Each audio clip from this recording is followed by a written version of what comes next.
I am going to try and go as long as I can without mentioning the REF in this game. That one doesn't count, just for the record. And no, REF is not a tribute to the popular band REM. It's not like shining happy people laughing. It's more like pissed off West Ham fans getting grouchy 'cause we've been shafted. That's exactly what it is like. Screw what I just said. Let's just cut right to the damn chase, shall we? It has finished. West Ham United won, Lyon won at the Olympique Stadium in a game that West Ham should have won probably with 11 men and could have won with 11 men. And by the way, I've just turned my laptop on right now just so I can have a look at some of my notes while I record this video. And, yet again, I want to do another video. I'd like to talk about West Ham's game, and I want to talk about the passion and the effort and the fact it's a good result given the circumstances. But I can't do that.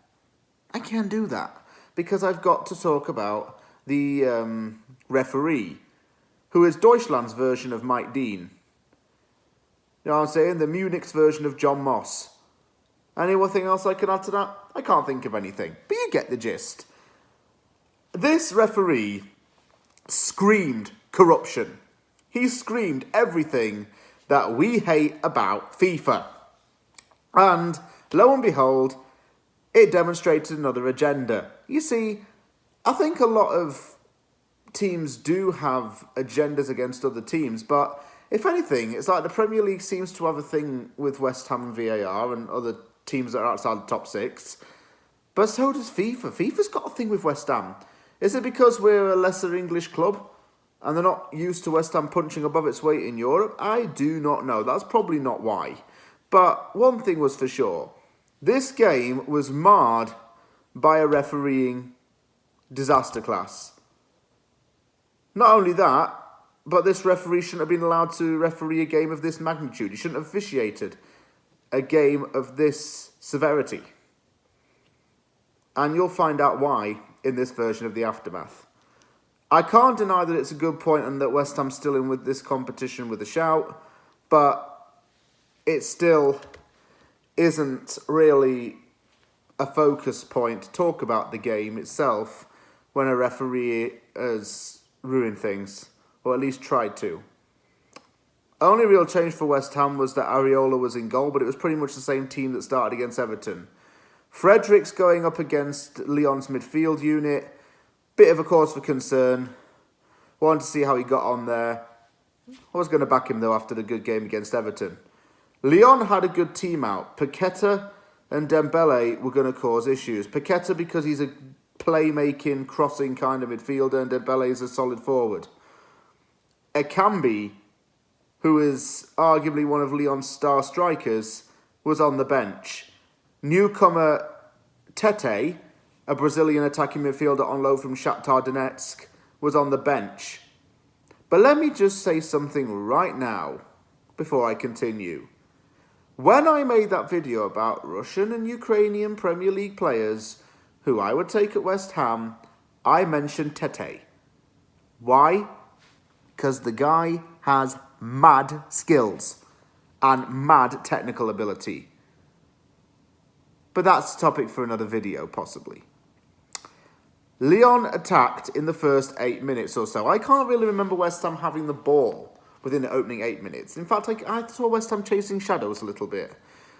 Constant possession by Lyon, and they were always moving that ball around. Dembele hit the ball across the goal. Despite his best attempts to get a corner out of it, nothing happened. Dawson did an absolute, really great thing and put a real long ball into the path of Sai Benrahma. Benrahma connected onto the ball and forced a save out of Lyon's goalkeeper. If Benrahma's finishing was as good as his dribbling, I think he'd be a real world beater for us. I mean, I love Benrahma. He's class right now, but he could really kick it up a level if he learnt to finish a bit more. His connection play, his dribbling ability are good, but his finishing is where he lacks. what it is that he gets into the box. He's often being closed down under pressure when he's in the box, and fair enough, he took the shot. Could he have passed it across the goal, though? Could have considered that option, too. Lyon had been watching the Jack Grealish home workout tape and were diving a lot. Now, come on, guys. Seriously, you're diving a lot. Why? Why? I put down in my notes here, they didn't even get penalised for it. So, you could already tell this referee was going to be crap just based on that. Fornals and Antonio linked up as well on a counter-attack, and I felt like a counter was going to get Lyon somehow.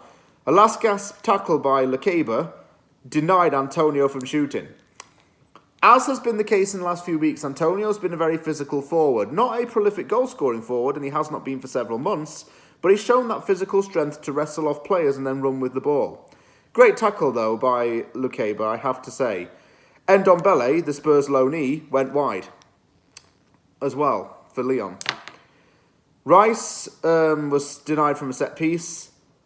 And then the real controversy kicks in. Here's a double standard if I ever seen one. So, Bowen was fouled on the edge of Lyon's box, and he was angry that he went down. Guess what happened? Was it A, red card? Was it B, West Ham got free kick? C, nada? D, nix? If you said D, you got it right. It's not nada because the referee is not Spanish. And obviously, it wouldn't be the other two because this is, West Ham and stuff goes against us. Yeah. I'm reliving that in my mind now. It's causing me to feel a bit down. All around me are familiar faces. That's how I feel. Yeah. Bowen's fouled. It's not given. But at the other end, Cresswell supposedly brings a Lyon player down outside the box. I thought it was in the box, and it might even have been VAR'd at that point. Wasn't. And VAR's allowed in the Europa League. There were two West Ham defenders, actually, in that situation. And Cresswell protested that to the referee. But Cresswell fouling on the edge of the box didn't have good implications. Immediately red carded. Why? How was it even a bloody foul? It's a massive loss for next week, because I know some people say he's got bad defensive qualities, but we're going to miss him for this second leg. We really are. Turns out this referee was actually investigated in 2005 for causing corruption in a game, for causing poor decisions to happen. So why is he reffing a Europa League knockout game? If he's already been written up for something, why is he not kind of being blacklisted for it in a way? It stinks. FIFA set a clear double standard with its refereeing. It's not a bad half, in all honesty. I wouldn't say it was an awful half, but I wasn't satisfied. Not just with the red card, but the performance overall. I wanted West Ham to get the ball more. There were boos all around. Moyes got mad at the referee and was carded for it. Rarely see coaches get yellow carded, and I forgot that even was a thing. Oh, well, I'm thinking about it. Away goals isn't even a thing anymore, so yippee. Big deal. Half-time, Ben Johnson came on for side Benrahma. Johnson had to come on to fill in the gap that Cresswell had left because he got sent off. Oh, did I mention Cresswell got sent off? Have I? Oh, yeah, Cresswell got a red card. Sorry, didn't I mention he got a red card? Yeah, he got a red card. Still, happy days on 52 minutes because West Ham take the lead. Quite fortuitously. Fornals' pass bounces off a Lyon player into the path of Bowen. The shot is deflected off of a Lyon player and it goes in. So it's kind of gifted to Jarrod Bowen, but it's not at the same time. He just happens to be in the right place at the right time and onside. And he scores. And you could see the passion from our players when that goal went in. It was fantastic, the amounts of passion. Fornals and Vlasic really getting in with the celebrations. You cannot tell me that those two do not love this club. Don't even try me there. Oh. And I bet Dembele, by the way, was feeling like an absolute muppet from what he did earlier. Because after that red card happened, he winked at Aaron Cresswell. It was like Ronaldo in the World Cup against England in 2006. Or even like what Romero does when he shouts at West Ham players and then his Spurs side end up going 1-0 down at the London Stadium. Karma really does bite you where it hurts, don't it? Anyways, it came off Jerome Boateng, who used to play for Manchester City, I believe, although very briefly, and he got replaced by Akambi.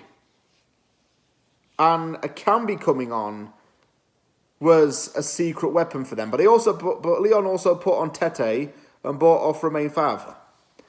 Tete is a real baller. Absolute solid ball player.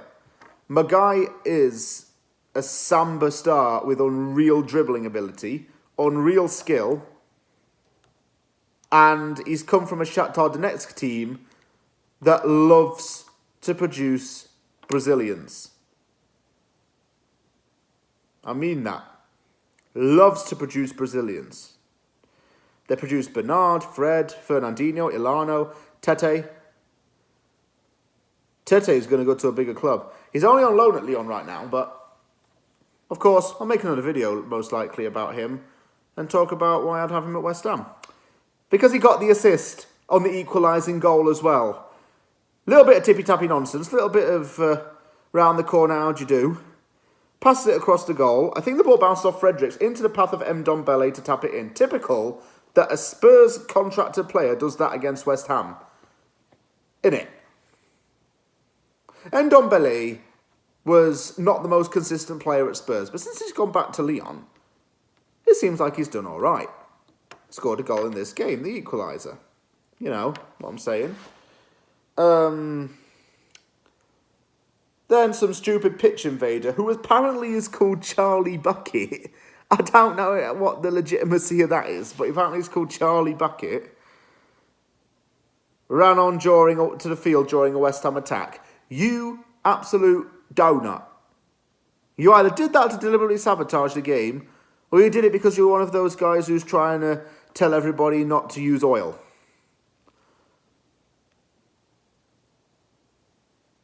Yeah, it's probably the second one, thinking about it, you know. So is he going to, like, tie himself to a goalpost or something? But why did he run on the pitch during a West Ham attack? We were building the ball up. I decided to do that. If his name really is Charlie Bucket, then one, his parents have definitely done that to mug him off.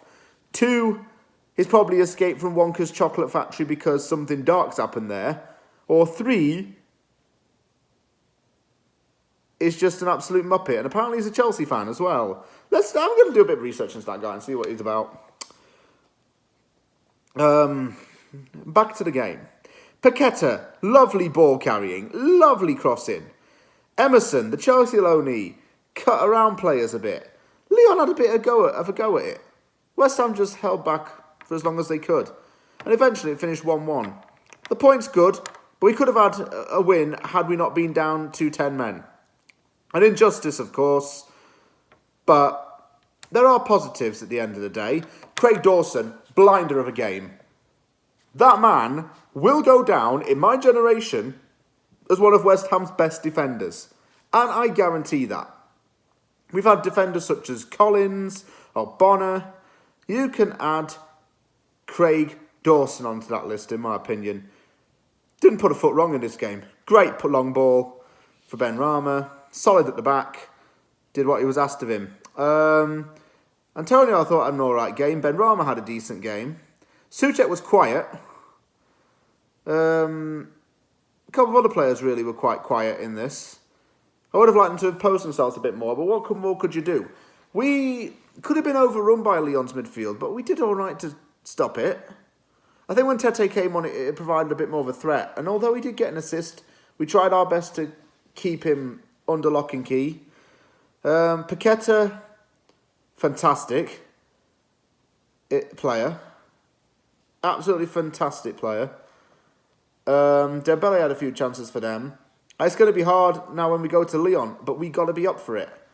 I wish I could have gone to that, but I couldn't because of how far I live from Europe anyway.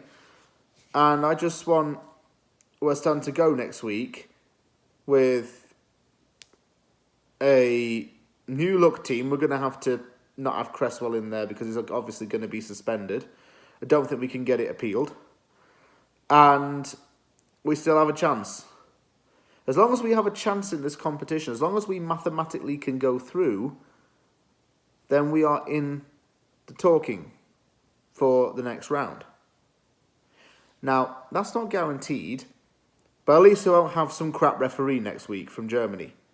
So, that's something good about the game in France. We're going to have a different referee. And up until this point, the referees in our Europa League games have been actually excellent.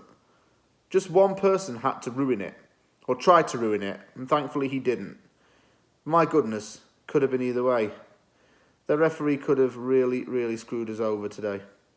But we did well despite the circumstances, and I'm proud of the team, I suppose, for getting this result against what is one of France's most popular supported clubs, as well as a quite successful club. Thank you very much for watching this episode of Aftermath. If you liked the video, hit the like button and don't forget to subscribe for more content. Take care, everybody. I'll see you all soon.